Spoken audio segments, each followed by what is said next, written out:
नहीं रहेगा, सब ने जाना है। हमारे बीच में आए संत श्री वेदास जी महाराज, जिनका अपना भी आज मंथली सत्संग यानी महीने के पहले रविवार का, इनके यहाँ भी जो है सत्संग हर महीने के पहले रविवार को होता है, लेकिन अपनी संगत को छोड़ के वो यहाँ सेवादार स्वर्गीय श्री चिमेला राम जी की इस आज के भोग में, आज के सत्संग में, वैराग के सत्संग में दर्शन देने के लिए पहुंचे।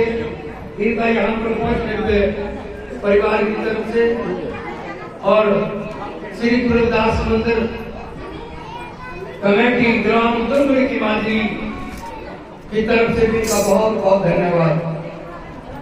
गुरु रूप प्यारी साहब संगति जब इंसान को संभालता है, 8-10 साल का हो जाता है, तो इसे पता लगने लग जाए कि ये जीवन जो है एक दिन जाएगा।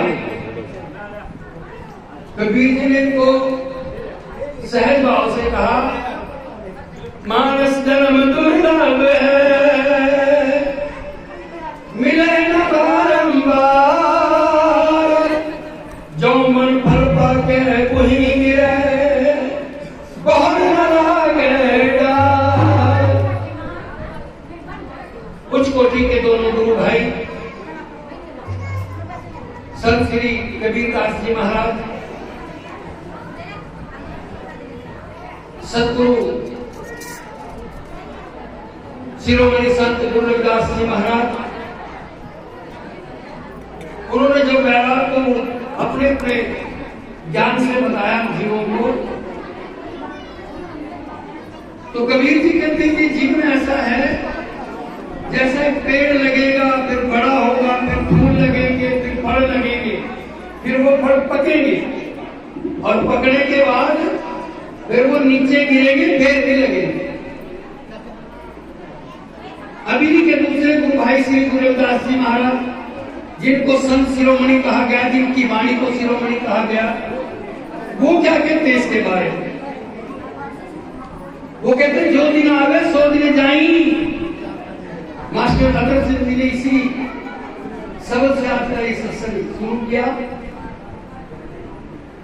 जिस डेरे पे, इस मंदिर में जब से यहाँ आए, इस गांव में बसे, तब से जो है सत्संग की सेवा कर रही है। बहुत अच्छा शब्द इन्होंने शुरू किया। इसमें ये कहा गया कि ये जीवन जो है ऐसा है जैसे सवेरा होता है और कुछ समय के बाद रात में बदल जाता है, यानी दिन चला जाता है, रात आ जाती है। इसमें बड़ा टाइम लगता है, 8 घंटे, 10 घंटे, 12 घंटे, 14 घंटे। लेकिन गुरु रविदास जी इससे आगे की बात कर रही है मेरी माताओं, है मेरी बेटियों, है मेरी बहनों, ध्यान से सुनो, आप लोगों के लिए। भाई लोग तो सत्संग सुनते हैं, कई बार सत्संग सुनने वाले भी शाम को यूं कहे मेरा तो काम तक रहा है, आज तो थोड़ी सी दवा लेनी पड़ेगी। लेकिन माताओं की हृदय की दवाई क्या है? अपने परिवार की सेवा करनी। अगर अपने परिवार की सेवा कर ली, अपने बच्चों की सेवा कर ली, तो समझो सारे दिन की थकावट दूर हो जाती है। गुरु वाणी ये बात बताती है, अमृत वाणी गुरु रविदास जी कह रहे हैं कि ये जीवन ऐसा नहीं है पेड़ लगेगा, बड़ा होगा, फिर फूल लगेंगे, फिर फल लगेंगे, पकेंगे, फिर नीचे गिरेंगे, फिर भी लगेंगे, ऐसा नहीं है। तो इससे तो बहुत छोटा है। कितना है? गुरु रविदास जी की वाणी कहती है, करना वाला वृद्ध जो सब काल बलि का खेल, रविदास कहे बचो काल से, कर्म सतगुरु से मेल। क्या कहा? कहते करना अभी माता के गर्भ में तैर रहा है, वहां से दूसरे, तीसरे, चौथे, पांचवें, छठे, यहां तक के 8वें महीने, उसे आगे निकलो 9वें महीने, उसे आगे निकलो 10वें महीने, वहीं से गर्भपात होकर कब चला जाए ये ईश्वर को पता है, उस मालिक को पता है। इतना छोटा जीवन कहा। करना 1 महीने का 10 थोड़ी सी आवाज करें, इस 1 महीने का 2 महीने का, साल का, 2 साल का, 3 साल का करना बच्चा किसी रोग से, किसी बीमारी से, अकस्मात किसी एक्सीडेंट से कब चला जाए इस दुनिया से, वो मालिक जानता है। फिर जवान के बारे में कहा, ये तो तरना के बारे में कहा, फिर बालावस्था के बारे में कहा। एक बालावस्था वो है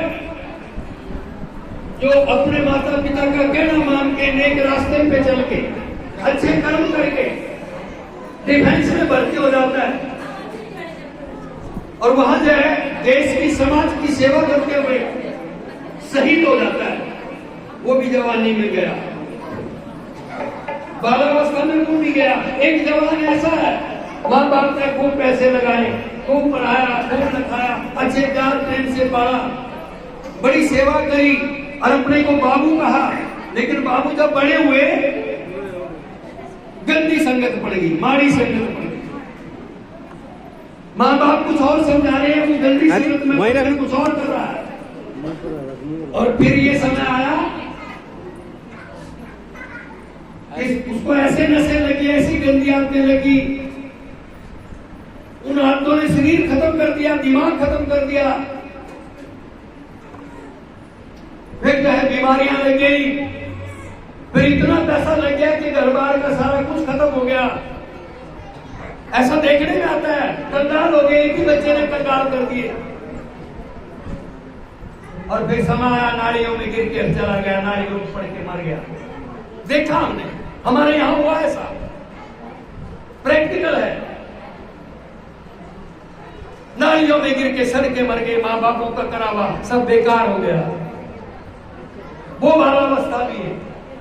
कहां से गड़बड़ हुई? संगत गलत मिल गई। तो कम तकसीर सोबत का असर, तो कम का असर तो अच्छा था। उनके माता पिता तो भगत थे, उच्च कोटि के ज्ञानी थे, बड़ा बढ़िया जीवन काटा। लेकिन औलाद को गलत ऐब लग गए और गलत संगत लग गई, सारा कुछ तबाह कर दिया, अपना भी और अपने पुरखों का भी। मरना सबने, जाना सबने। फिर इसी वाणी में गुरु रविदास जी कहते वृद्ध अवस्था, तरना बाला वृद्ध जो सब काल बली का खेल। वृद्ध पे भी करेंगे विचार, कैसे वृद्ध होते हैं? वृद्ध भी 4 किस्म के हैं। देखने में आता है, नजर करके देखें, क्योंकि मरेगा वही जो जिएगा। जो जिएगा, अनक से जिएगा, मेहनत से जिएगा, सतनाम पे जिएगा, अच्छा कर्म करके जिएगा, सेवा करके जिएगा, अपनी भी, अपने देश की, अपने समाज की, वो जिंदा है। और जो पहले ही कुछ नहीं करता, वो तो पहले ही मुर्दा है, वो तो बेकार है। उसके मरने का किसी को क्या गम है, क्या दुख है? मरना उसका है जो जिंदा है, अन्यथा तो ये जीव मरा मराया है। बड़ी ऐसे भी हैं जो अपने बच्चों को कहते हैं, बेटे अच्छे कर्म करे करा, सबसे राम राम रखे करा, सबसे प्रेम रखे करा, और ठीक है थोड़ा बहुत दान पुण्य भी करे करा, और भाई सबसे हाथ जोड़ के बेनती से रहे करा। वो बुजुर्ग कौन से हैं जिन्होंने अपने जीवन में देखा कि क्या गलत है और क्या सही है? वो कहते हैं ऐसी शिक्षा वो लोग देते हैं। और कुछ बुजुर्ग ऐसे भी हैं जिन्होंने खूब मेहनत करी, खूब हेरा फेरिया करके खूब अच्छा कुछ बना दिया, बढ़िया, बहुत ही बड़ा कुछ है। लेकिन जब बुढ़ापा आया तो बुद्धि में फर्क पड़ गया। 4 बेटे हैं घर में और अपने आप बाहर गली में बैठे, गली में बैठे और पड़ोसी को कह रहे, ओ धीरे एक कप चाय दे दिए, नहीं मेरे वाले नहीं देते। देखने में आता है, प्रैक्टिकल है ये। क्यों कह रहा है? क्योंकि उसने कर्म अच्छे नहीं किए, कमाई तो बहुत करी और बच्चे सेवा भी बहुत कर रहे हैं, 4 बच्चे सेवा कर रहे हैं, लेकिन उसने अच्छी कमाई नहीं करी, इसलिए आखिर में मांग के काट रहा है। गुरु रूप प्यारी साथ संगत जी, एक बूढ़े और हैं इससे भी परे वाले, सारी जिंदगी काम करा, मेहनत करा, परिवार चलाया, सब कुछ करा, आखिर में वृद्ध हो गए, घर में बैठे